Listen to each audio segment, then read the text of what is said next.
Nah, ini penampakan real di lahan ya. Kondisi bulirnya seperti ini dulur. Nah, sebentar ya.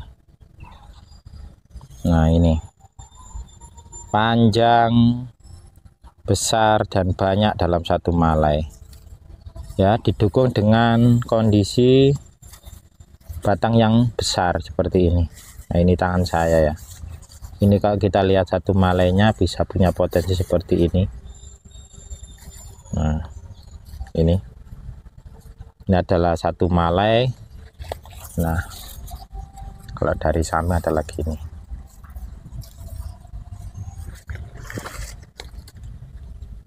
Ini adalah kondisi amfibi ketika berada di lahan langsung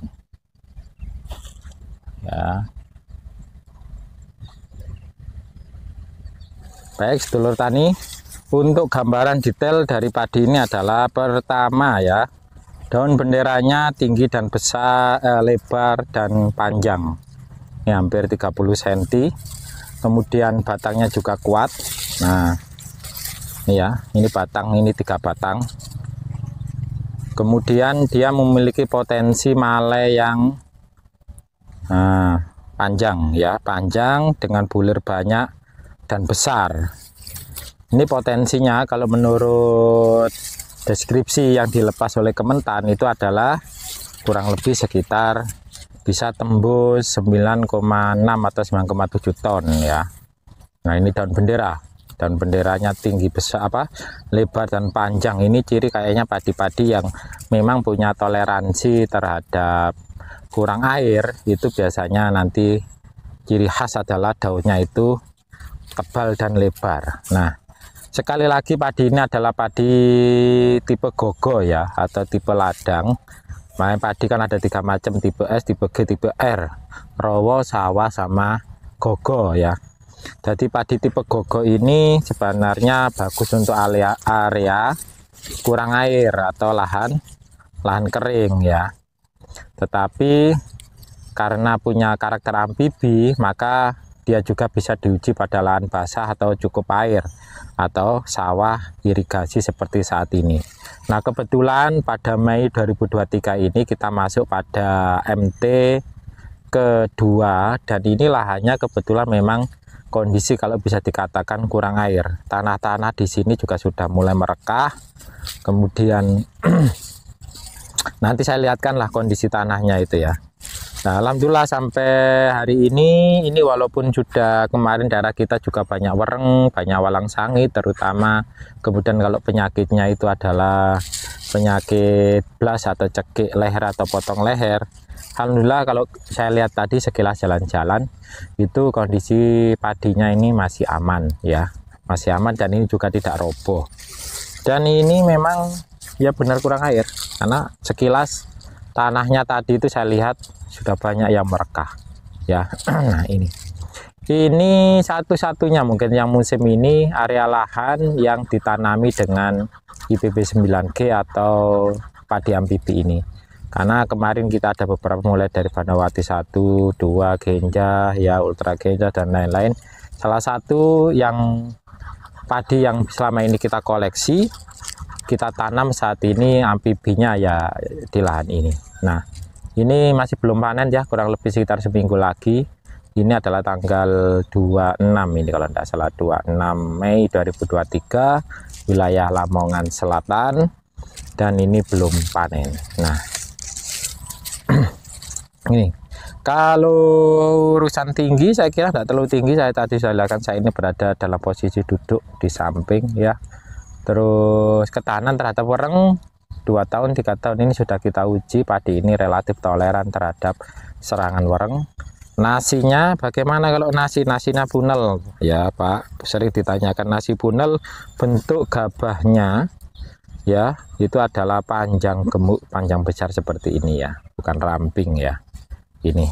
Terus bulirnya berapa ya sudah Anda perkirakan. Kalau ada yang tanya bulirnya berapa selalu malai, saya tidak pernah menghitung bulir memang, tapi jangan bisa memperkirakan. Ini saya posisi tinggi 168 ya, dengan perbandingan bulir yang seperti ini, monggo diangen-angen sendiri ya.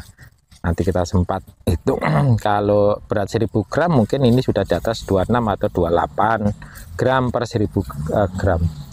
Terus perawatan sangat mudah, saya kira padi ini karakternya tidak terlalu suka urea terlalu berlebih ya. Jadi kita cukup urea sama Ponska. Area kita ini kalau biasanya dosisnya itu per hektar kurang lebih antara 450 sampai 500 kilo. Kita pakai perbandingan 2-3 biasanya, 2 kintal urea 3 kintal Ponska. Pemberian bisa 2 kali 3 kali ya. Kita sarankan karena di sini ada hujan murni kondisi panas, untuk pemupukan sebaiknya 3 kali. Kita bagi dengan dosis 3 kali ya. Nanti umur 5 setelah tanam, kemudian nanti umur 20-25, yang terakhir adalah 35-40. Karena padi ini umurnya kurang lebih sekitar 85 hari atau 90 ya hari setelah tanam. Nah ini nanti perkiraan itu umur 55 itu sudah 50-55 itu sudah keluar male semasa serentak. Jadi nanti umur sekitar 55 itu sudah mulai pengisian bulir. Nah sampai 30 hari nanti 85. Makanya kenapa harus ada pemupukan ketiga ketika umur 35-40 itu sebagai bekal ketika padi ini nanti mulai mengisi bulir ya. Kan kadang untuk fosfor sama kalium itu butuh waktu sekitar 10 harian supaya bisa kelarut dan dipecah menjadi makanan sederhana di lahan. Nanti ketika umur ini umur 50 itu pas tanaman padi, nanti pas butuh ini sudah tercukupi ya. Kalau nutrisi spray atau nutrisi mikronya ya, atau POC pupuk organik cair memangnya pakai yang mikro, itu saya sarankan nanti 15, 30, 45, 60 15 hari setelah tanam, 30 hari setelah tanam, 45 setelah tanam, dan 60 hari setelah tanam. Monggo kalau dimix dengan insek mamanya nanti untuk antisipasi penggerek batang, terus antisipasi walang sangit, kemudian wereng, itu bisa dimix dengan pupuk organik cairnya ya, atau nutrisi makronya itu ya.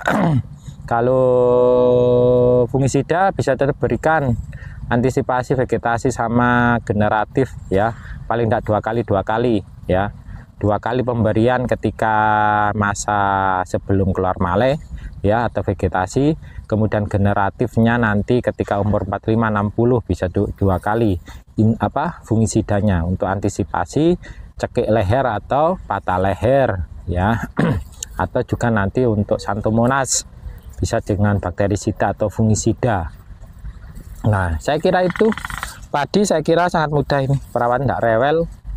Apalagi yang ditanyakan ya. Nah ini adalah varietas badang jenis apa itu Bang atau Pak itu kan, ini adalah inbrida bukan hibrida.